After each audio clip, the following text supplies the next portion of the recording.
Hey guys, welcome to another episode. Hello, hello, hello. I hope everyone's doing well. Yes, all our prayers out to you and your loved ones. So it just get through 2021. It just got here. It feels like it's been here for a while. A lot going, yeah. Yeah, Still a lot happening.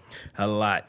So tonight, our guest is Dr. Becky Lynn. She's the founder and CEO of the Evora Women's Health, as well as an adjunct associate professor of OBGYN at St. Louis University.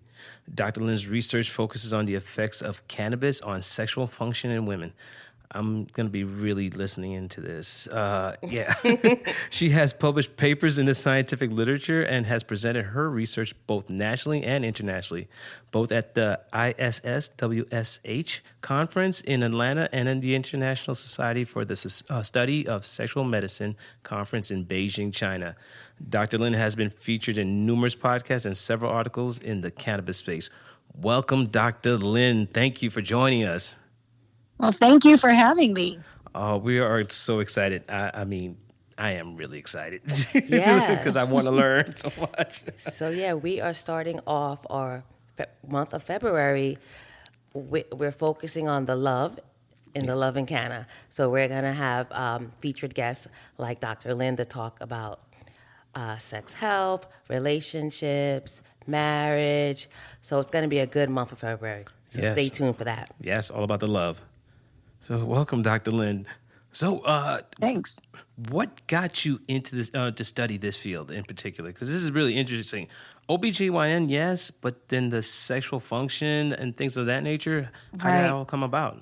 So, it just fell into my lap. I never set out to be the sex doctor or the cannabis doctor, but it just happened. I think because I feel comfortable talking about sex with women, and I think it's sexual health is really, really important. And it's something that gets shoved under the rug and not talked about. And I was seeing those problems in my gynecology practice. And when I came out of residency, I didn't really have much training in sexual health.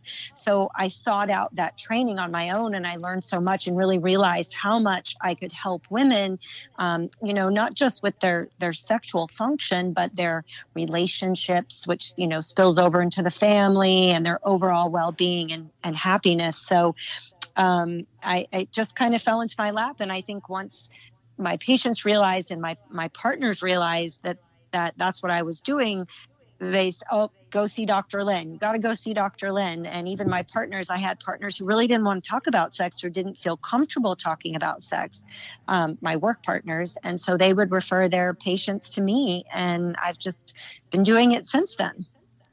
Wow. So I see you have an article and relates to cannabis use. How did that start? Yeah, so that started probably about 2015. I was hearing from many women that they would come to see me for, orgasm problems or low libido or sexual pain.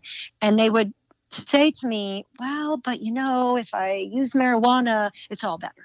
And so I thought to myself, well, I wonder, what do we know about that? And how much truth is there in that?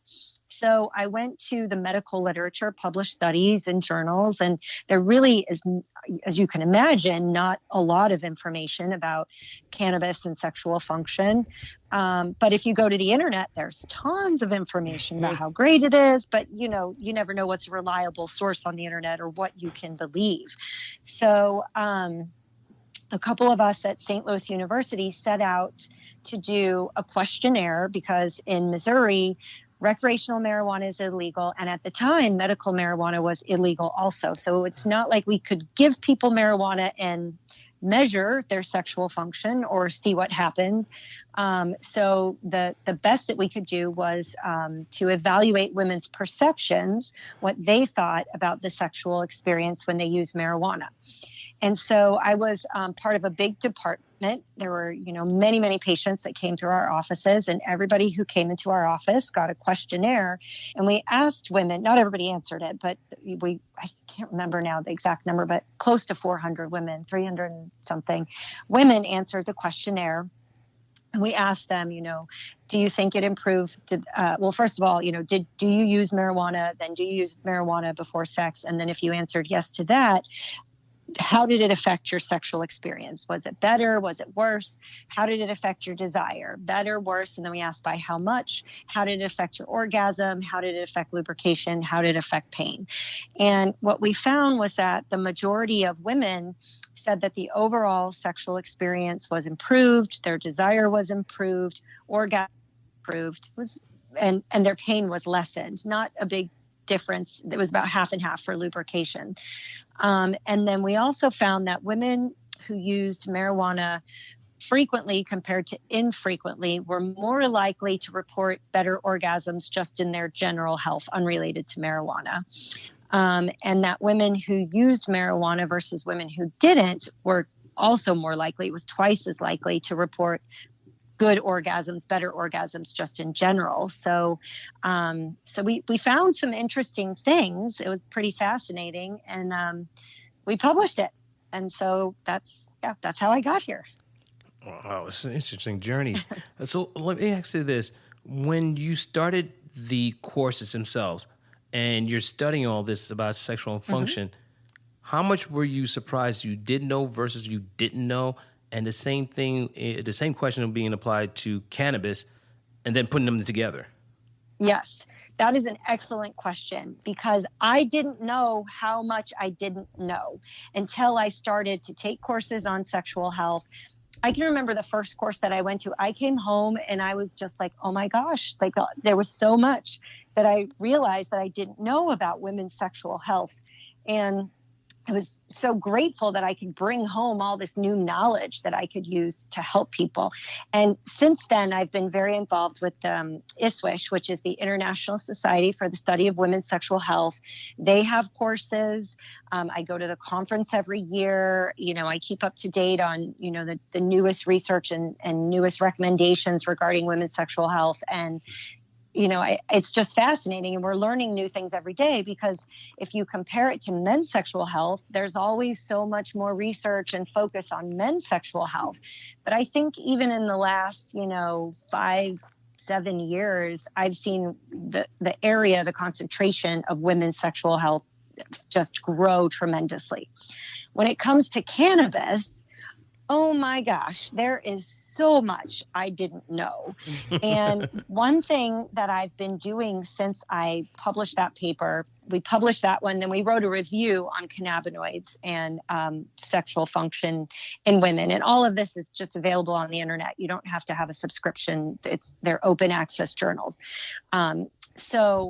But since then, I was asked to create a course on cannabis and women's sexual health, not women's sexual health, but women's health in general, which I did. And I have one course designed for people who are not in the medical profession. And then I have another one that's designed for physicians and other practitioners. And in doing those, I looked at the effects of cannabis and CBD and other cannabinoids on menstrual cycle, fertility, pregnancy, lactation, pelvic pain, and sexual function, but also the role of the endocannabinoid system. And the endocannabinoid system it's what cannabis. So that we have a natural, you guys probably are fully aware of the endocannabinoid system with your child. Yes. But it's sort of like the natural system that we have receptors in our bodies that cannabis binds to. But why do we have those receptors? They're part of something called the endocannabinoid system, whose role is to maintain homeostasis and stability and balance in your body. And that's why, some of the cannabinoids work great for seizures, because, seizures are this constant firing of neurons, and it calms those nerves down. So I was 100% unaware of the endocannabinoid system, even when I started studying sexual function in marijuana. And it's like this whole new world. And I also think I'm excited for the future in research, because as marijuana becomes legal in more states, it's completely legal, medicinal and recreational in Canada, we'll have the ability to do higher quality studies to learn so much more. And because the endocannabinoid system is found throughout your entire body, there's so much potential there for using cannabinoids as medicine in the future. Got it. Yeah, definitely. We're really excited about that too, really. Huh? So in terms of, like, for the listeners, when you say sex health, sexual health, what does that entail? Yeah.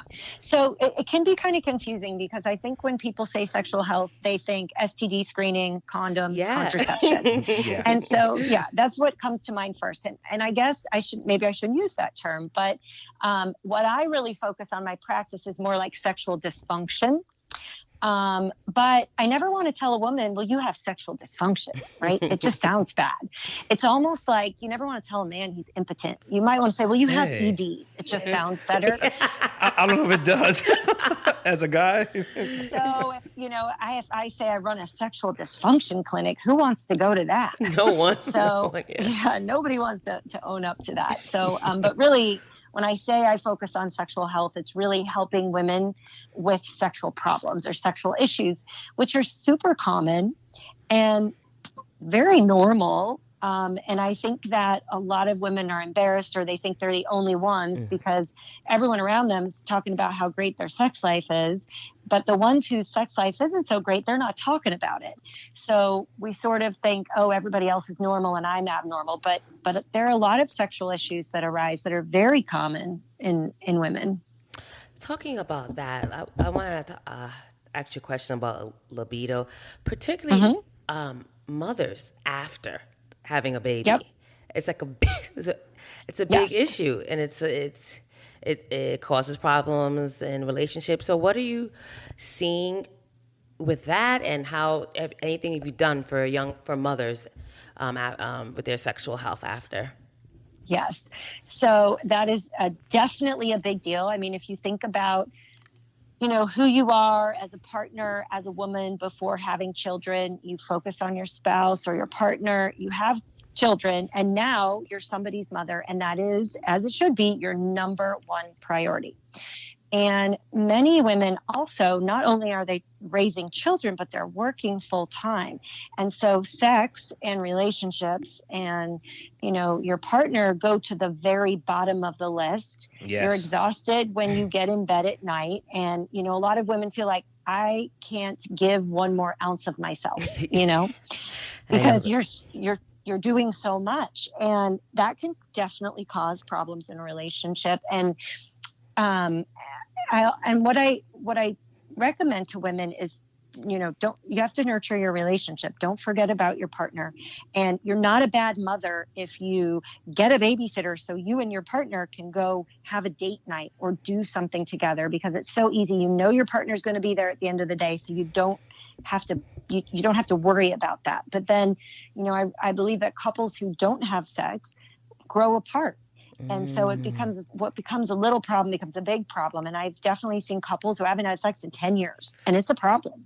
Yeah. And a big problem. And then it comes to a head, and it's a huge problem. So that's one thing. Make your partner a priority. It doesn't make you a bad mother if you leave child grandmother while you have a date night. And then I also see a lot of women who maybe they were working women, motivated, a great career, have a child, decide to stay home. There's nothing wrong with that. But then maybe they, maybe gain some weight. They don't feel so good about themselves. They don't want to go to the gym because they feel bad about leaving the child. And it's sort of this, it's sort of like it's like a vicious cycle. Yes. And they're not feeling sexy, so they don't want to have sex with their partner, and that becomes a problem. So I see that too. I call that the mommy syndrome. Definitely. Yeah, I've been there. Well, how much is it of psychological versus physical? So is it psychologically they first start to self-analyze women? I mean, start to look at themselves after having, like, oh my God, I got this. I got a stretch mark. I got an extra pound. I don't feel sexy anymore. And then is it, oh my God, I'm exhausted. I just finished breastfeeding. I just finished cleaning the dishes. I'm putting I'm putting the baby to bed. It's like all these things. So, like, which comes first? or is it the same? Well, I think so. So with libido, I mean, I think it's a combination of like physiologic and psychologic. And I think each woman is different in, is it mostly physiologic? Is it mostly psychologic? And some women aren't bothered by a couple pounds. Other women are horrified by a couple pounds. And some women have more self-confidence than other women. And some women are more motivated to get dressed during the day, which helps build self-confidence. Sometimes if you stay home and you wear sweatpants and you never, put yourself together, it's just, you're not feeling very sexy at the end of the day. So I think it's different for every woman. Does that answer the question? Or maybe I didn't quite understand the question right. No, you answered it. You answered it. Thank you very much. Because that always was on the back of my mind. Like, is it the psychological or is it the physical? Like, which one's coming first? Like, which one cuts the other first off, in a sense? It is like this disconnect, but it could be either or, depending on the person. Yes. Also, do you think the hormones after pregnancy has anything to do with it? Yeah. So it depends on the time frame. Also, like when you say after pregnancy, so especially in that immediate postpartum period, your hormones are, all over the place. You're sleep deprived. If you're breastfeeding, you might have vaginal dryness, which causes pain. Your nipples might be sore if you're breastfeeding. So that immediate postpartum period is really tough. As you get further out, it's less reliant, on what your hormonal status is. Until you get sort of to your 40s, where your testosterone levels go down, your estrogen levels are going down, and sometimes just being haywire, and then hormones play a bigger role. So it's more like hormones have a big role in that immediate postpartum period, and then once you get into your 40s and then 50s, 60s, and so on. Because when you look at testosterone, which is one of the hormones that affects desire, but not the only hormone that affects desire. For women, their testosterone starts going down in their early 30s. And so that sometimes corresponds to when they're having kids, like that's in their reproductive years. But women's testosterone definitely starts to go down on the earlier side, especially compared to men. It makes a lot of sense what you're saying. It makes a lot of sense. Yeah, because we were experiencing it for some time. So it's putting some pieces together. A lot of pieces together. Attention Cannabis Podcast listeners. You can now listen to your favorite cannabis podcast ad-free with the MJ Bulls mobile app. Just download the free MJ Bulls mobile app to your smartphone to start enjoying cannabis podcasts with no commercials. Go to Apple Apps or Google Play to get the MJ Bulls Cannabis Podcast app today. So in terms of, we have a CBD lube. What are your thoughts on that? Have you seen it work? So tell us what's your thoughts about a CBD as a lubrication? Yeah. So I believe in CBD as a lube, and here's why. So there's really no scientific evidence studies, or at least I have not seen any in the medical literature, where somebody took a CBD lube and then somebody took a placebo lube and tested, did it help with pain, which is where I use it in my practice. And so what I found, I treat a lot of women with pelvic pain, some with chronic pelvic pain. So really bad, serious pelvic pain where they have a lot of contributing factors. They might have endometriosis, which is where you get uterine tissue that implants outside of the uterus. They might have interstitial cystitis, which is bladder pain syndrome, or vaginismus, where they have pelvic floor muscle spasm. I see many women with chronic pain. And, in everything that I've learned about marijuana and CBD is that they have an analgesic effect. They help with pain. And that's pretty clear in the medical literature. The analgesic effect of CBD, what I've seen most studied is, oral CBD. So it's not a CBD lube. But knowing what I know about cannabinoids and their ability to lessen pain, we have recommended a CBD lube to several of our patients. And this is not a scientific study, but I have really seen really good results with CBD lube. I can think of specifically 2 patients who had chronic pelvic pain, terrible sexual pain. They were seen by me in St. Louis, and then they, were at Mayo and Northwestern and big name hospitals with pelvic pain experts. And both were at their wits' end. They're like, I'll try anything. And I think it came up because, we were talking, now medical marijuana is legal in Missouri and you can use it for chronic pain. And so I think we discussed that, and then somehow we ended up on CBD, which, you can just get easily. And so my 2 patients tried that. It really helped with their painful sex. And so then the question is it the CBD that's decreasing their pain, or is it the other stuff that's in the lube? Yeah. We don't know. But for me as a physician, I was just so happy it helped them. So we carry, and I do not work for this company, but we carry Quim CBD lube in our office, and we've had good results. Can you spell that? Quim. Quim. Yeah. Oh, okay. They have one called Happy Clam and one called Smooth Operator, and the Smooth Operator has a little more CBD in it, and so that's the one that seems to work best with my patients. So anecdotally, it could be the CBD. So it could be, yeah, but we don't know because it's anecdotal evidence. It's exactly. Like, okay, based on 2 people, is that really real? Who knows? And maybe it's placebo effect, but if it is, I'm still happy because they're happy. Exactly. They feel better. Exactly. Well, in reference to that, with CBD, it's known that it helps with inflammation. So a lot of times, the dryness and the pain could be from the irritation? Absolutely. Wow, yep. Interesting. Yeah, inflammation too, definitely. Yep. Now, what kind of ingredients would be appropriate? Because I understand it's very sensitive there, and it's like very raw. So anything can go wrong just with a scratch. So basically, with the ingredients. So it depends on if you're premenopausal or postmenopausal. The premenopausal vagina is like thicker, moister. It doesn't tear as easily, doesn't scratch as easily, stretches, so you can have a baby. For a second, I didn't know what you were talking about. Yep. The postmenopausal vagina is the tissue gets very thin and dry, and it gets irritated very easily. So you do have to be careful what you use if you have a postmenopausal vagina, because, there's a lot of lubes out there. There's lubes that are tingly and lubes that are this and that, and the tissue can be irritated.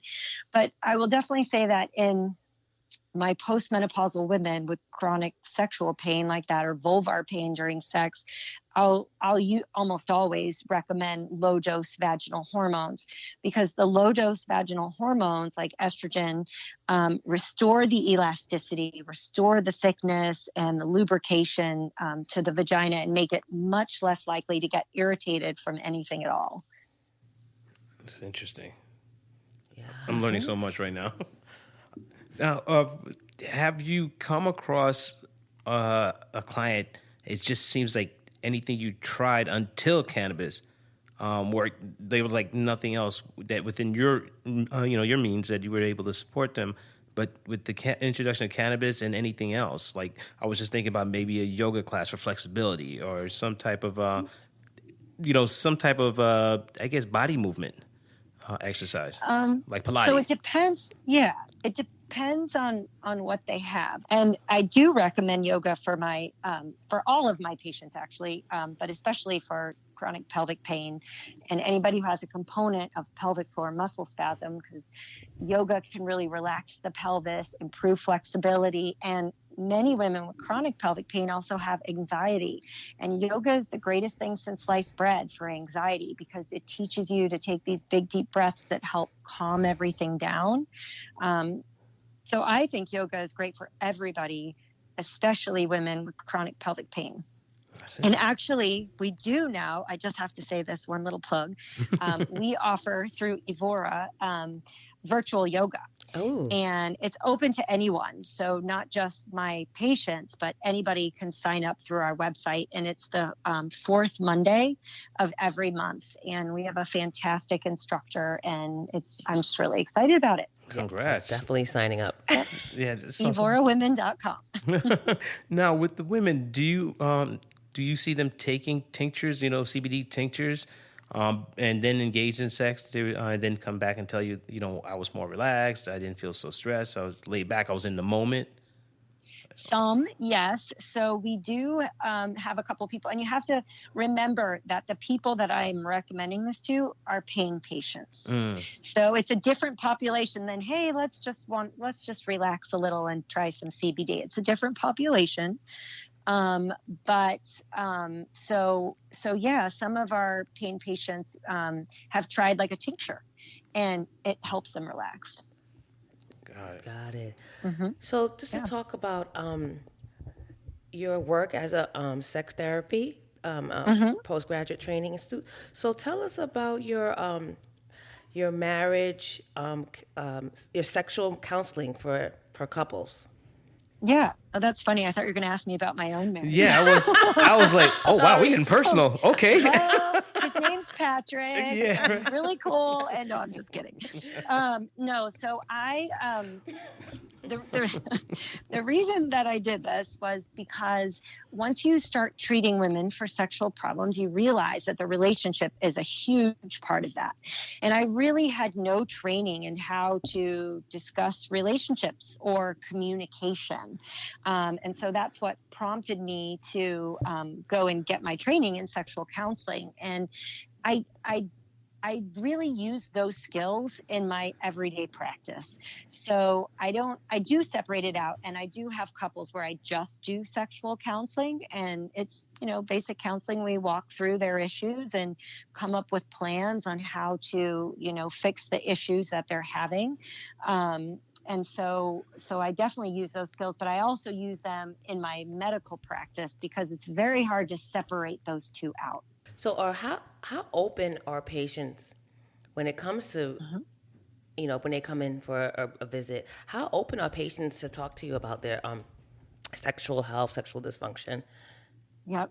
So it is so variable. Some women come in and just say it all, not embarrassed, not one bit. And then other people can't say the word vagina. And they're very nervous, and it's so hard for them to say it. And so there's just a spectrum. So definitely everybody's different with their comfort level of, talking about sex. Got it. Now, with the women that do come to your practice, I'm assuming they have to be women from an everyday walk of life, your corporate, your house mom, your grad students or things like that, and how much stress plays on it too as well, if they're in these areas. How much stress plays into sexual dysfunction? Yes. Yeah, it definitely can play into sexual dysfunction. So for women, I always say it doesn't take that much stress to take away a woman's sex drive. Whereas, and these are broad generalizations, so I hope I'm not going to offend you, but like for men, you need, famine or war or something before their sex drive really changes. But for women, it just takes a little bit to put sex as the very last priority. So stress definitely plays a role. And there's another reason to do yoga, to lower your stress levels. Oh, yeah. Interesting. Now, you recommend yoga before sex, after sex, during that's sex? Funny, because I don't really recommend it before or after, but just in general. I mean, you could just make it part of your sex play. That was my next part. Yeah, you could do it that way. Make it interesting. But I just recommend it in general on a regular basis because of all of its benefits. Makes a lot of sense. Now, with the sexual health of some women, how much does it affect the overall health of the body? Does it trigger certain ailments that wouldn't be there? Trying to think. I don't think there's anything that it would trigger unrelated to the actual sexual problem that they're having. Mm-hmm. Sometimes sexual dysfunction, this is kind of on a side note, but sometimes sexual dysfunction can be a sign of an underlying medical disease, especially in men. So erectile dysfunction can show up as it's sort of a red flag for cardiovascular disease. Oh. So So those two are related, but specifically for women, I don't think I can say, I don't think so. Okay. Now, with your practice, it's been open for how long so far, and how many women have you been seeing coming since you opened? Yes. So actually, today is my practice's birthday. Yay. We've been open for Happy 1 year. birthday. As of Congrats. today. Congrats. So, so I opened it last year, February 3rd, 2020. So as you can imagine, right before COVID. It's been a roller coaster ride because of the pandemic. But before that, I mean, I've been in practice for 20 years. So, but in my current practice, Evora, we've just been open for 1 year. That's it. Wow. And the number of women that have come through the door? Oh, sorry. Yeah, like probably about 250 or so. Wow, that's a lot in Yeah. the midst of a pandemic. Yeah, that's amazing. Yeah. Congratulations. Congratulations. Yeah. So you haven't seen a lot of women during this time, especially during COVID and lockdown. The numbers have grown. So it's much better now than it was. You know, when we got started in February and then March, April, May. I mean, it was actually a really interesting time for me, as just because I really wasn't working much. And if you think about the life of a physician, you know, medical school is totally busy, crazy. Residency is really busy, crazy.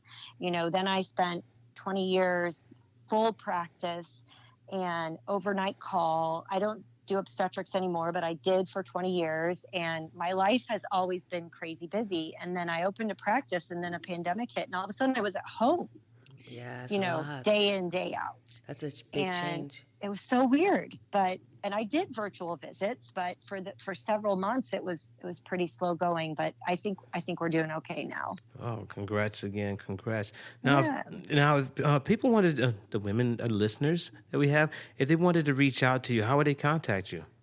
Mm-hmm. So you can always go to my website, which is Evora. So it's E-V as in Victor, O-R-A, women.com.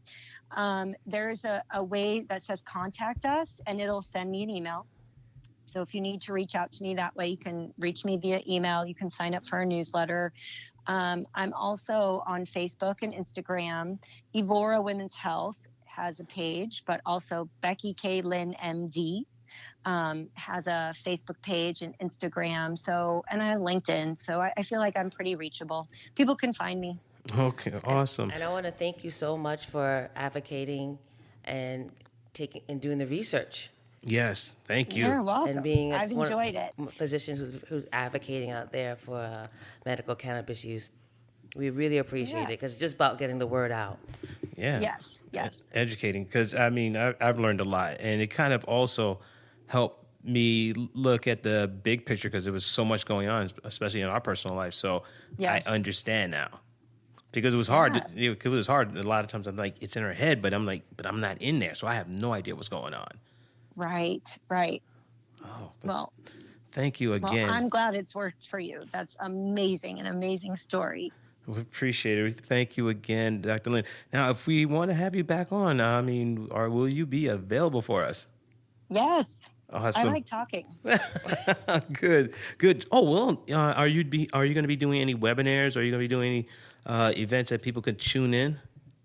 Yeah, so I am actually doing, I have set up to do a webinar, but it's the lectures that I was talking about. That's really for medical practitioners.